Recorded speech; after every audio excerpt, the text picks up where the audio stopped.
کسی سے اگر اس لیے پیار کیا جاتا ہے کہ وہ سونا بڑا ہے تو پھر آؤ اس محبوب کے حسن کو دیکھو۔ سیدنا جابر بن سامورہ رضی اللہ تعالیٰ عنہ فرماتے ہیں چاندنی رات تھی اور حضور لال دھاری دار یمنی چادر اوڑے استراحت فرما رہے تھے۔ میں کبھی چاند کو دیکھوں کبھی حضور کے چہرے کو دیکھوں۔ فائزہ ہو وہ احسن عندی من القمر، پھر میں نے فیصلہ کیا چاند نہیں میرے حضور ہی سونے ہیں۔ اللہ اکبر، کیسا جمال دیا، کیسا حسن دیا۔ دیکھنے والے کہا کرتے ہیں اللہ اللہ، یاد آتا ہے خدا دیکھ کے صورت تیرے۔ امام زرقانی نے اتنا خوبصورت واقعہ لکھا حضور کے جمال کا کہ روحوں تک جو ہے وہ قرار پہنچتا ہے۔ فرماتے ہیں کہ ایک دن حضور سیر کرنے کے لیے باہر تشریف لے گئے۔ ایک قافلے نے وہاں پڑاؤ کیا ہوا تھا اور ان کے اونٹ چل رہے تھے، تو حضور کو ایک سرخ رنگ کا اونٹ پسند آ گیا۔ علماء سے پوچھئے کہ عرب میں سرخ رنگ کے اونٹ کی اہمیت کیا ہے؟ جس طرح آپ کے ہاں اچھے ماڈلز کی گاڑیاں ہوتی ہیں اور آپ کہتے ہیں کہ نہیں فلاں گاڑی تو فلاں گاڑی ہے، تو ان کے زمانے میں سرخ رنگ کا اونٹ تو ایک نشان تھا عزت کا۔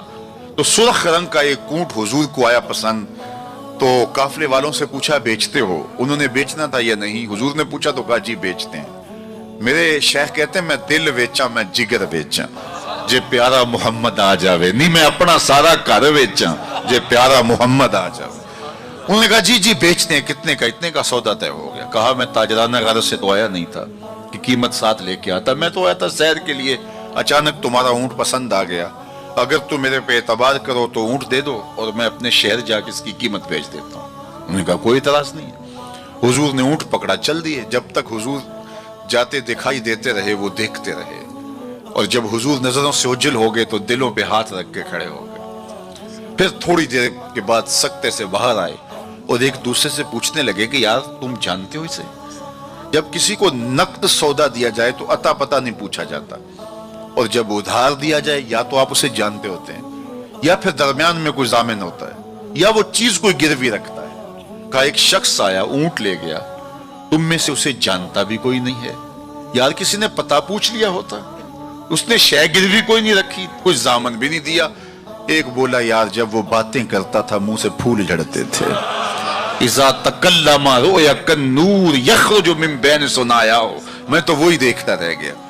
دوسرا بولا کہ یار جب وہ مسکراتا تھا نا سامنے والے پہاڑوں پہ عکس پڑتا تھا، اذا ضحک کاد یتلالع فی الجدر۔ تیسرا بولا یار میں تو اس کی زلفوں کے پیچ و خم ہی دیکھتا رہا۔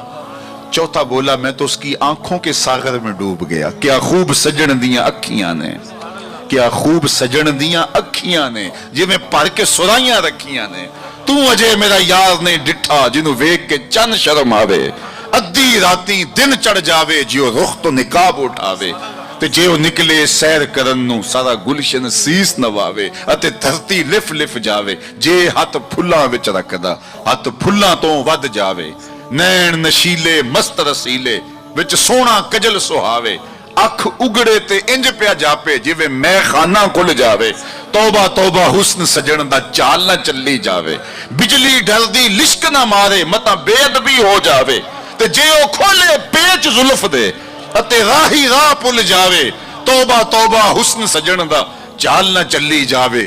علم خدا نے اینا دتا عقلاں وچ نہ آوے، عقل خدا نے اینی دتی علماں وچ نہ آوے، کی یہ جاز نظر وچ او دی جو آوے وک جاوے، خلق او دے نے مولی دنیا کوئی ورلائی جان بچاوے، آزم ایڈا سونا ماہی سانو کدرے نظر نہ آوے۔ انہوں نے کہا جو بھی ہوا وہ اپنے حسن کا جادو جگا کے تمہارا قیمتی اونٹ ہتھیا کے لے گیا۔ امام زرقانی لکھتے ہیں جب انہوں نے کہا ہتھیا کے لے گیا تو اب تک خاموش بیٹھی قافلے کے سردار کی بیوی نے خیمے کا پردہ سرکایا اور ان سے مخاطب ہو کے کہا انا ضامنۃ لثمن جملکم لا یقدر بکم، خبردار اس کے خلاف کوئی بات کی تو اگر وہ قیمت نہ دینے آیا تو مجھ سے لے لینا، میں ضامنہ ہوں۔ انہوں نے کہا اچھا تو اسے جانتی ہے؟ کہا واللہ میں بھی نہیں جانتی۔ تو کہا پھر ضامن کیسے ہے؟ کہا جب تم سودا کر رہے تھے خیمے کی اوٹ سے میں نے اس کا چہرہ دیکھا تھا، اور اتنے سونے چہرے والا کبھی جھوٹ بول ہی نہیں سکتا ہے۔ تھوڑے لمحے گزرے تھے کہ حضور کے غلام آ گئے۔ قافلے والے کون ہیں جن سے ہمارے آقا نے اونٹ خریدا؟ کہا کہ ہم حاضر ہیں۔ کہا یہ کھجوریں تمہاری ضیافت کے لیے بیچی اور یہ رہی آپ کی قیمت۔ انہوں نے کہا قیمت بعد میں لیں گے، ہمیں تو لگتا ہے خود بک گئے ہیں، ہمیں اس پیارے کا ڈیرہ بتاؤ۔ کہا وہ کھجوروں کے جھنڈ دکھائی دیتے ہیں، وہی پیارے کا ڈیرہ ہے۔ اس وفد کا نام تھا وفد طارق۔ امام زرقانی لکھتے ہیں سارا قبیلہ اٹھا اور جا کے حضور کے قدموں میں بیٹھ گیا، تیری تک کے ادامہ میں مرید ہو گیا۔ اگر کسی سے اس لیے پیار کیا جاتا ہے کہ وہ سونا بڑا ہے تو پھر حضور سے پیار